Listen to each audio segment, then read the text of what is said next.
Bismillahirrahmanirrahim. Assalamualaikum warahmatullahi wabarakatuh. Selamat berjumpa kembali dengan saya Ibu Diana. Untuk kali ini kita akan belajar bersama tentang rasio keuangan, masih di bab laporan keuangan di mapel produk kreatif dan kewirausahaan.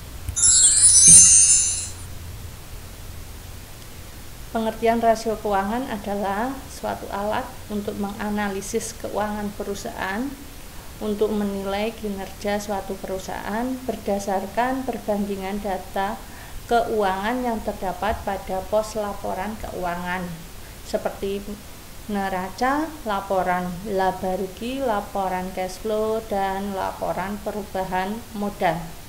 Kinerja di sini maksudnya adalah maju mundurnya perusahaan. Apakah perusahaan itu tahun ini mengalami kemajuan atau bahkan malah terjadi kemunduran. Jenis rasio keuangan ada 4. Yang pertama adalah rasio profitabilitas atau profitability ratio. Rasio profitabilitas ini adalah kemampuan perusahaan untuk menghasilkan laba. Rasio profitabilitas sendiri ada 5. Yang pertama adalah margin laba kotor. Adalah perbandingan antara laba kotor dengan penjualan. Yang kedua, margin laba operasi atau operating profit margin adalah perbandingan antara laba sebelum bunga dan pajak dan penjualan. Kemudian margin laba bersih atau net profit margin adalah perbandingan antara laba bersih setelah pajak dan bunga dengan penjualan. Yang keempat, return on assets atau ROA adalah perbandingan antara laba sebelum bunga dan pajak dengan total aset. Di ROA atau return on asset ini dikenal dengan istilah EBIT, yaitu earning before interest and tax. Artinya laba sebelum bunga dan pajak. Yang kelima, return on investment atau ROI, yaitu perbandingan antara earning after tax atau laba setelah pajak dengan investasi. Rasio yang kedua adalah likuiditas atau liquidity ratio. Ada 3 rasio dalam rasio likuiditas. Likuiditas sendiri adalah alat untuk mengukur seberapa besar perusahaan bisa memenuhi kewajibannya.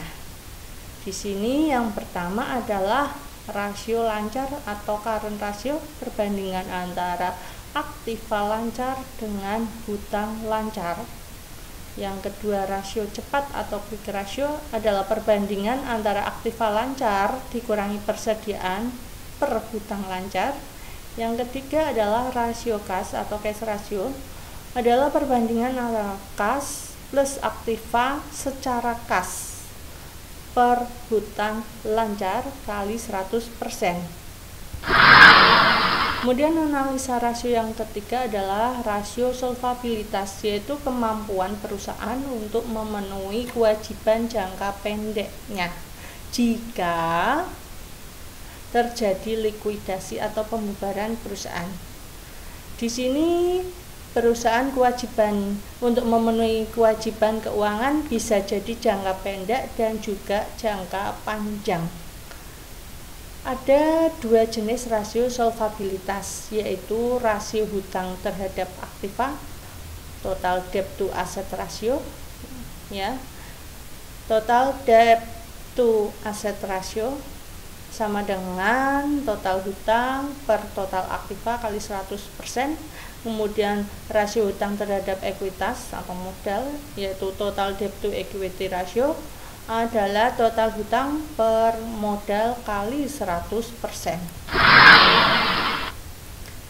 Jenis rasio yang keempat adalah rasio aktivitas. Rasio ini menggambarkan aktivitas yang dilakukan perusahaan dalam menjalankan operasinya, baik dalam kegiatan penjualan, pembelian, dan kegiatan lainnya.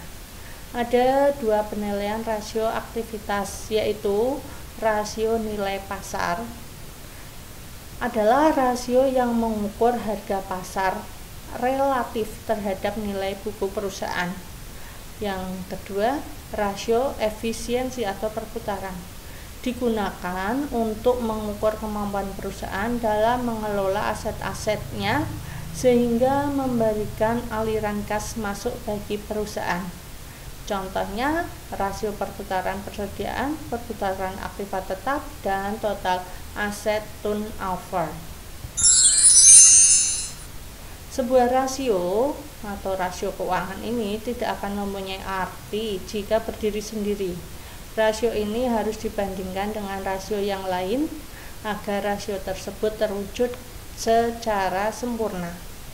Hal tersebut dapat dibuktikan dengan metode perbandingan rasio keuangan pada periode saat ini dengan periode sebelumnya.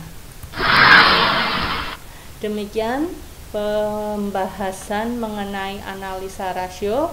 Untuk menambah wawasan mengenai hal ini, silakan perbanyak membaca artikel, buku, modul, atau sumber bacaan lainnya. Terima kasih atas keaktifan dan kerjasama kalian. Ingatlah tetap jaga kesehatan dan sayangi keluarga. Saya akhiri. Wassalamualaikum warahmatullahi wabarakatuh.